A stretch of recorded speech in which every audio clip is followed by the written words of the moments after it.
Hello, welcome to Com 100 Rhetoric and Society, and today we are going to be talking about then Senator Barack Obama's 2004 Democrat National Convention keynote address and why it stands the test of time. This was a hugely celebrated speech at the time that it was given, and has been studied and thought about since then. And for good reason. It does a lot of things um, predictively. The messaging is very much on point and still fits our current political climate. It also acted as a springboard to catapult Barack Obama into the national political spotlight and eventually led to his decision to um, run in 2008, getting the surprise nomination over Hillary Clinton and eventually winning the presidency and a second term.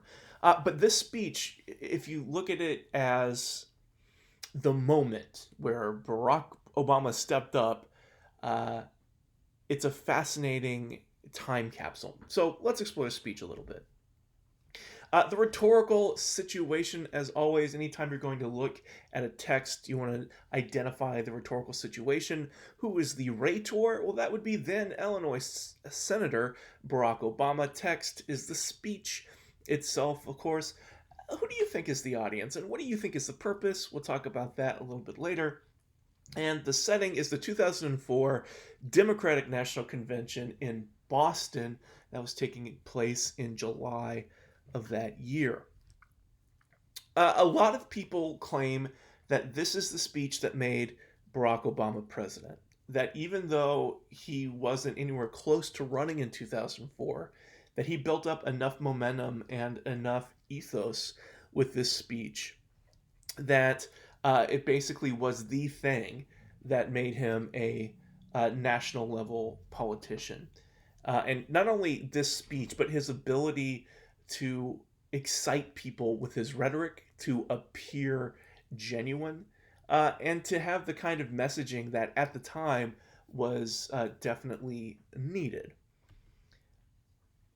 Another thing that fascinates me about this speech is the way that it seemingly contextualizes our current political climate.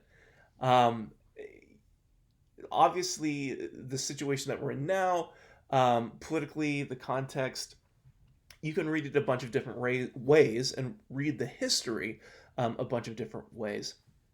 But this speech is a pretty good flashpoint.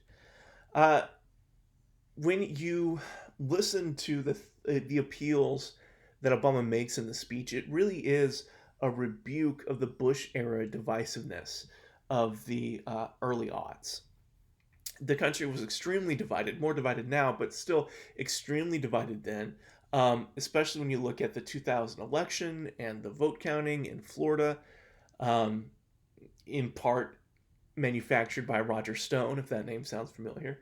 But it was trying to reunite the nation and provide hope from the cynicism of the Bush era. And Bush's support didn't really start falling apart until like 2006. That's when his approval ratings really dropped.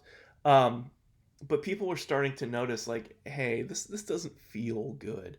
And Obama's message was a pretty stern rebuke of those feelings. It also demonstrates Obama's commitment to the middle ground. While a lot of his rhetoric is soaring, it's nothing radical. And the Republican attempts to make Obama era Democratic policies seem radical is laughable, in part because Obama was a staunch centrist. And you can see it in this speech, in the way that he talks about wars, the way that he talks about there being no red or blue America, but we'll get to that. But yeah, the Democratic Party is not, by and large, a liberal party. It's very much a uh, center, slightly left party, especially considered globally. The idea that the Democrats would be a socialist party is is hilarious and wrong. Identity plays a big role in this speech, as it does in most political speeches. So, a lot of times when people are giving, whether it's a stump speech or a convention speech, they will talk about meeting people and who that person is and sort of like the person's story that they told them. And this happens in this speech as well. But Obama also talks about his identity and who he is and where he comes from and gives us the story of his family. Um, and of course, that story was used to create all sorts of conspiracies, right wing conspiracies about him. And it's ironic that a politician speaking so much of unity and bipartisanship would face some of the staunchest gridlock um, in congressional history. And so it's interesting to see the seeds of these things um, in this speech. And also, when you look at the tactics, the we're not going to let them have anything at any cost sort of strategy that the Republican Party had against Barack Obama once he was elected 4 years later after the speech. That continues with Trump, but with Trump also, the way he was able to wrangle control of the Republican Party, it became, we got a mixture of sort of like Tea Party influences. And so we get this sort of right wing conspiracy aspect combined with the gridlock, and that sort of gives us the Trumpian recipe. But let's talk about the speech itself. This is a speech that has a bunch of introductions, both textually and also thematically. There's a lot of introductions happening. Uh, Initially, this is sort of Barack Obama's introduction to the nation. Some people might have known where he was. He had a big reputation in Illinois and especially around Chicago, but as far as being on the national circuit, he really wasn't there yet. And so this was his big moment to sort of show off why people in the area and insiders were so excited about him and about his charisma and energy. It also, aside from introducing Barack Obama as a politician and a rhetorical figure, it also introduced who he was to the nation and his story. This becomes important because he frames his story as uniquely American, and I think that's true. But this speech is really the first that, as a whole, the country gets to hear that story and hear that framing. We get the introduction of Obama's father to what he calls a magical place in the United States of America. Now, I mentioned that Obama was a committed centrist, and one of the ways that you can see that is that he very much believes and upholds the idea of the American dream. It's a huge part of his narrative, right? That I come from these two people that were both trying to get their American dreams, and they had me, and then I had to struggle and get my American dream, and we can all do that. But he calls that land of opportunity magical, right? And that's not a particularly critical stance that you're taking when you're calling something magical. It's very much a love letter to that sort of idea of opportunity. He also talks about his mother meeting his father in this speech, and in the end plugs his book, The Audacity of Hope, which I think is pretty funny. But that you have this woman from Kansas that meets this guy from Kenya, and it's, whoa, how could this happen? Right? And the story where, though it seems incredibly unlikely, like what are the odds these two people would meet and fall in love and have a child? And then what are the odds that that child would eventually become president of the United States, right? It's very much a uniquely American story that requires um, some of the values that Barack Obama talks about. We also are introduced into the kind of optimism in general that matched Obama's messaging in his campaign, and also sort of stayed around during his terms in office, and that's the faith in the possibilities of this nation. And Obama was both celebrated and rightly criticized for this sort of stance. Celebrated because it's a stance of positivity, right? The idea that we can use the good things about America to improve the lives of everyone, right? That's a great idea. It's a positive idea. And it is, at times, can be like seen like radical positivity, especially in a cynicism of war or economic decline or things like that. But he's rightly criticized for it because all the talk of hope and possibilities, there weren't a ton of landmark things accomplished in the Obama administration. And a lot of the issues that he mentions in his speech we're still struggling with today. And the Democrats had 2 terms in office to try to address those. And so that's Obama's criticized that though he has great rhetoric, right? While he's a good rhetorician, a good speaker, that when you match the actions of the Democratic Party during the Obama administration, you're like, I don't know if we really got there. Um, he says something in the early part of this speech too that I think is interesting and sort of links back to what we're talking about, that in a tolerant America, a name is not a barrier to success, which is a beautiful point and is an honest point and should be true of the United States of America. But also, if you remember, Barack Obama was constantly insulted and taunted with his name, Barack Hussein Obama, that became an attack on him. And of course, you have the whole birtherism, supported and announced constantly by Donald Trump before he decided to run for the presidency. And so these things that he's selling as positives about himself. He says that he was at a later point in the speech, he's a skinny kid with a funny name, and he's got this wild story, and he can stand on this stage. So imagine what we can do if we work together. But all those points, all those bibliographic um, information packets he gives us are eventually used by the right wing and some Republicans to attack him. And also Clinton with a very racist attack when they were running against each other. It's important not to forget that as well. And the line that he says that I think really sums up how he was selling himself and selling his biography as distinctly American is that he tells us, right? He tells us that on no other country on earth is my story even possible. And that's a beautiful thing, right? That speaks to opportunity, that speaks to potential, that speaks to the hope that is sort of the foundation of Obama's early ascent on the national level. Let's talk about some of the appeals that show up in this speech, because there are a bunch of them. The first is an appeal to equality as America's greatest strength or America's true strength. He calls it America's genius, right? The idea that we have this promise that everyone is born equally on equal playing field. We know that that is not the case, right? We know that opportunities and treatment under the law is not the same and never has been. But by calling it its true strength, it was sort of in opposition to a focus on military might and the economy that we were being told that that's why America was great a lot in the early 2000s. So it's interesting to go that route.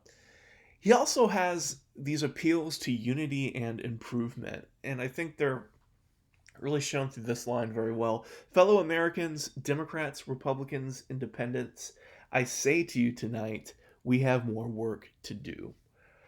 By saying that we have more work to do, it's saying that there is more to be done to ensure that the promises of the Constitution become realized. And that's an important message. And I think it's a particularly important message in that Obama addresses all Americans and then the political parties. It's that inclusive, trying to get everyone together. But when you're trying to do that when things are extremely divisive, it can lead to the kind of stalemate, like I said, that we saw in the 2 Obama administrations. And of course, when you're appealing to unity, when you're appealing to improvement, you're going to be appealing to shared values and togetherness. and I like this line a lot, there is not a liberal America and a conservative America. There is a United States of America. And we sort of see that play through in this year's election, where states that are typically red turn blue, or states that are a little more blue potentially were a little more red. They go back and forth, in part because we as voters go back and forth. The electoral college sort of ensures the system of red and blue states, but that's not particularly accurate. It's very much mixed when we look at the votes and where they happen. Um, and so saying that there's not a liberal America and a conservative America, the United States of America, uh, while we can sort of see that play out a little bit, it's also, I think, a bit simplistic because there are huge numbers of people that subscribe to either a liberal ideology or a conservative ideology. And those ideologies are in part created through media consumption, through news consumption, and the ways that you're able to sort of choose your own adventure when it comes to information. And so this is coming from 2004, and so while it might seem really naive to us now, it is still hopeful.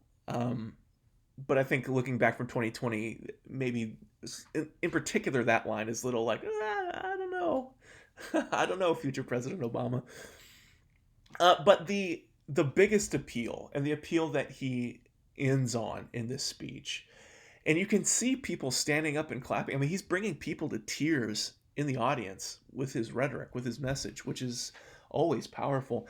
But it's an appeal to hope over cynicism. It's an appeal to, yes, we might be dissatisfied, but if we come together, we can make things better for everyone. And he has this moment where he says, if someone is denied their rights, I'm denied their rights. If someone can't practice their religion, I can't practice my religion.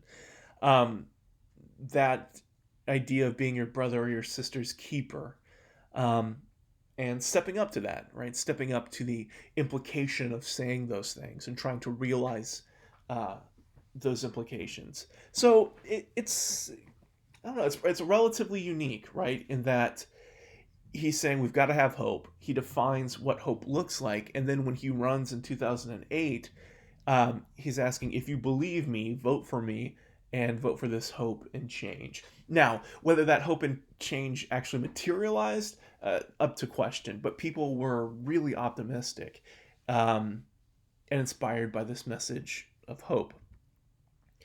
Then we have John Kerry. The reason I put that is because this speech, as interesting as it is, as much as it sort of foreshadows Obama's presidency, the opposition that he faced while in office, and eventually the rise of Trump, and even the specific tactics that right-wing conspiracy theorists sort of were using, and the ways in which the Republican establishment, doing that gridlock. This was a speech trying to get people pumped up to vote for John Kerry, trying to get enthusiasm on someone who was a terrible candidate, if we're being completely honest. And so, in debriefing this speech and looking back on it, it's designed to create that enthusiasm for Kerry and Edwards' ticket. That enthusiasm never materialized. It really wasn't a close election in 04. People just weren't pumped up about John Kerry, in part because when you have this young, impressive Barack Obama, and then we, get to hear from John Kerry, who's very much sort of, stiff upper lip, kind of a slower, much less charismatic delivery. It's like, oh man, we nominated the wrong kind of person. And they did. But also, in talking about how things are always the same in American politics, seemingly, that enthusiasm gap was also a huge problem for Biden. And even now, we're getting polling information back that people are more excited that Trump lost the election than they are that Biden won the election. And so Democrats, the last time that they were able to get people really excited about their candidate was Barack Obama. And so that's interesting that he's being put in a spot here to try to garner enthusiasm for Kerry. It's not going to work. It would be hard to to garner enthusiasm for John Kerry. If you don't believe me, go back and watch some of his campaign speeches. And it also, this speech established Obama as a rhetorical force in the Democratic Party. I think it's interesting that he's still not like a party boss, right? Hillary Clinton's camp and her people still maintain control over the Republican Party, and especially over the last 4 years, we had very much sort of like a circling of wagons around the Democratic um, establishment. Uh, and Barack Obama sort of like hung back until he was brought out to campaign for Joe Biden in Florida. But it established him as this rhetorical force. And he still maintains a high rhetorical value. It's just you don't necessarily want to trot this person out all the time, because he did his time, right? He served. He was two-term president, and so asking him to, be a huge part of public life goes against sort of the precedent set up, where after you've been elected president and you're done, you can sort of like retire and go do like cool charity stuff, or sort of, if if you ended on a sour note, stay away from the public image and sort of let people forget you and let history judge you. But this established Barack Obama as sort of one of the true up-and-comers in American politics, realized, of course, by his presidency. And the question that I leave on is this speech still relevant today as it was in 2004? I think the message it contains, absolutely. The idea that if we come together and look out for the least of these, right, that it makes life better for everybody. I think that's a good argument. I think that's an argument that people would hear these days. Rhetorically, it's usually a safe bet to make arguments like that. But I think now people are more jaded by the political process, and I think rightly jaded. We've seen all of these sort of like myths and the theater of like dignity dissolved a little bit, and so while we still are positive and hopeful, I think we're less beguiled by things that we've been doing for a long time just because we've been doing them for a long time, if that makes sense. And I think this speech celebrates some of those things a little bit. It's still very much a establishment message. But again, an incredibly important speech at an interesting point in time that sort of foreshadows the future in a lot of interesting ways. So, who's the audience of this speech? Well, of course, it's the people at the DNC. It's the people watching at home. But more than that, I think Obama is speaking to potential voters in 4 years. I think he's setting himself up. And while the purpose of the speech is on its face to create enthusiasm for Barack Obama, or no, enthusiasm for John Kerry, sorry. I think ultimately what Obama does is create enthusiasm for himself. It's like, oh, this person is pretty cool. And I think that bears out in history when once Obama was not on the ticket, that a lot of the enthusiasm for the Democratic Party and the Democratic platform just is not there. And so I think as we go forward, it's important not to underestimate the rhetorical impact of Barack Obama and how the Democratic Party benefited from that versus like the Democrats creating that as a party or as an establishment by themselves. Because it doesn't look like they did or can. It's sort of waiting on the next wonderkin in that regard. Okay, so that's the speech. Again, fascinating speech, really beautiful rhetorical flourishes, and I hope you enjoyed it.